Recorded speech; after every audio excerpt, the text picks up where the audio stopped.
Good afternoon, everyone. Welcome to the first episode of Play to Play, Free to Play.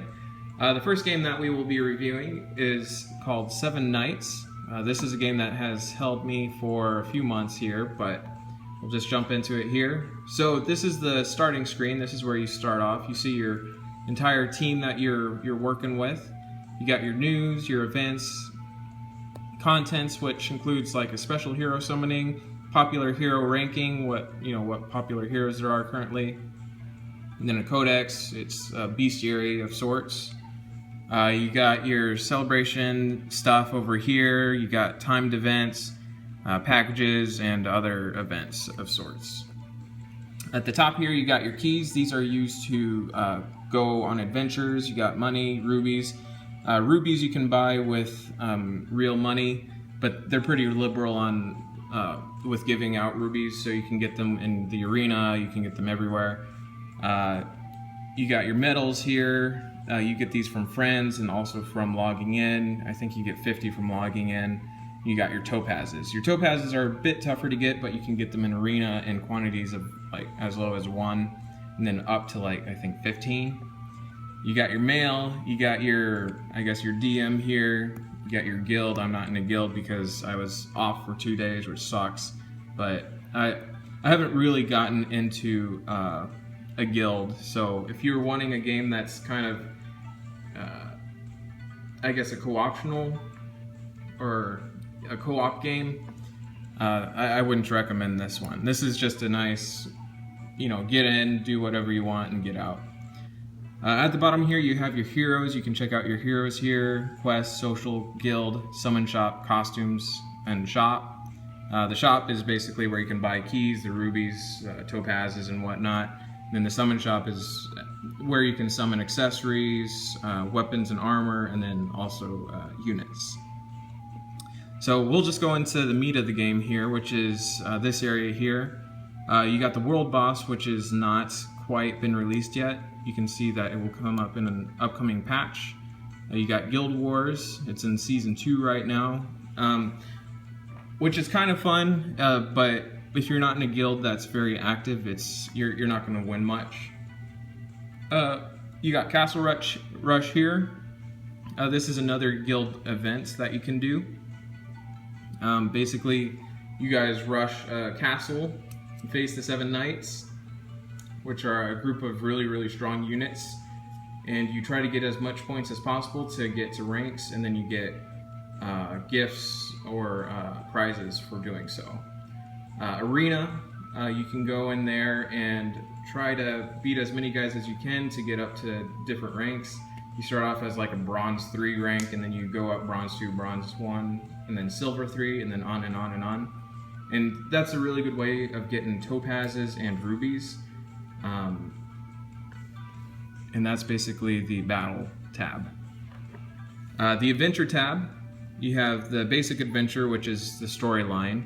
You got Celestial Tower, which is a tower climber type deal where if you beat a floor, you get a reward. So if I were to beat floor 63, I'd get a 5-star weapon. I could also do gold chamber, so I could just run that if I'm low on gold. You can see I have 5 keys, and those spawn or respawn every, I think, 15-20 minutes. So the monsters have become a little weaker because of your attempts to clear the floor. So it looks like I challenged this 10 times and I failed. You got special dungeons right here, which includes rice cakes, which are good for leveling up units or ranking up units.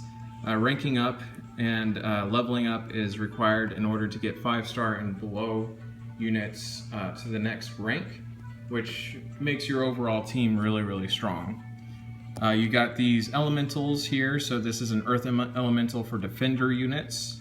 These units allow you to rank or evolve those units to the next star or the next rank. So you got your all, you got your daily, your advents, and your events.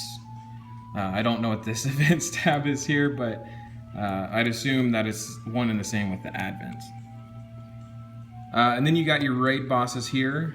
These are where you can kill huge dragons and you get rewards for doing so. You can craft all these cool weapons here. You get a participation reward, raid finder reward, and damage dealer reward. We're going to go into adventure real quick just to show you what that's all about. So right now I am in the Moonlight Islands, or Isle. I don't even know how to pronounce that. But you start off in Asgard. You got about, let's see, you got 7 areas. So you got 70 levels, and then you have to beat them all 3 times. So you got easy, normal, hard. And you can see I've done 64 of 70 perfectly, which means basically you finish those levels within a time limit. I think on hard it's like 3 minutes, normal's 2, and easy is 1. So as you get stronger units, you're able to get higher star rankings on these levels. You're able to move on.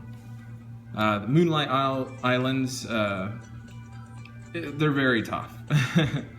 But it looks like they've added some difficulties here, so you have easy and normal. I've only done it on easy, which sucks because I am being destroyed. And as you go through the adventure mode, you'll get some things to help you out. So you'll get some 6-star equipment, you'll get some 4-star.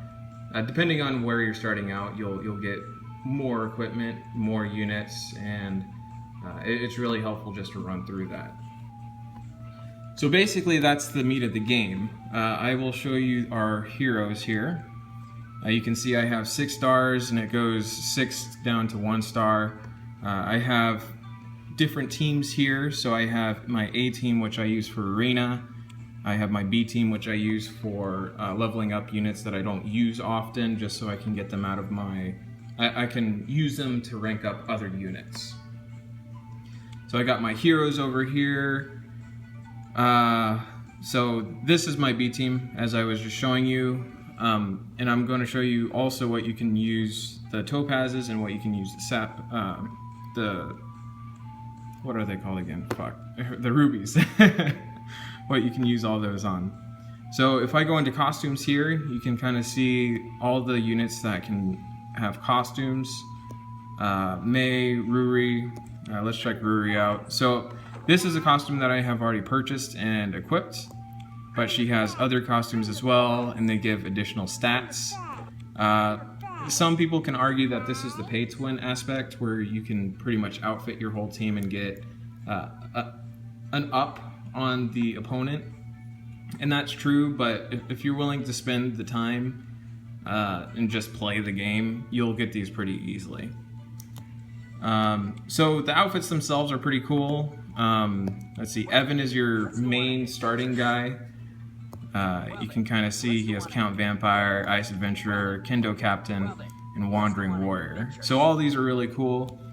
And what you can use the topazes on is, let's see, if we go into heroes, if we go into Ruri, go into her items, you can use them to unequip. So I'd need to use 10 topazes to unequip, and that would be worth it because of it's a 6-star item, and it's been ranked up 5 times, so it's super strong, right? But if you didn't have the topazes, what you could do is you could go into your weapons and you can equip. So like I wanted to equip this 2-star Apprentice's sniper rifle. So I equip it, it will destroy that, which sucks, but if I don't have the topazes for it and I needed to do it, that's what I would do. So you got your weapons, so you can have up to 2 weapons depending on if you've transcended your unit or not. A non-transcended unit looks like this. They have like a bronze portrait. One transcension results in a silver, and then another results in a gold. Likewise, you can also you can see I have some of them maxed out at 30. If you combine the same unit, so like if I had a 6-star Ruri, I can combine that into Ruri to get her to level 36, and you can do that up to level 40. When you reach rank 6, you can a maxed out unit would be 6-star, level 40, and with +5, so they've been ranked up 5 times. So that pretty much makes them unstoppable, and you'll get to the top of the arena pretty quickly, or somewhere close, depending on the synergy of your units. So that's basically it. That's been the 7 Nights kind of review. Do I recommend it? Yes. And on a 10-point scale, I'd probably give it an 8. You know, it's a solid game. It's an auto clicker or an auto battler, and I've been spending a few months. Lately, I've been getting a little fatigued on it.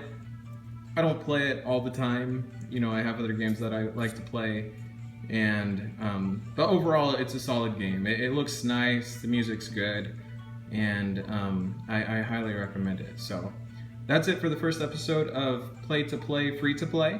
If you guys have any questions, comments, concerns, if you guys have any criticism or anything you guys want me to see do differently, just let me know. If you enjoyed this episode, please leave a like and subscribe. And I plan on having new episodes out as soon as I can. I can't promise daily episodes, but I have a lot of games that I play, and I will definitely be doing a lot of recordings. So. I hope you guys have a fantastic day, and I'll talk to you guys later. Peace.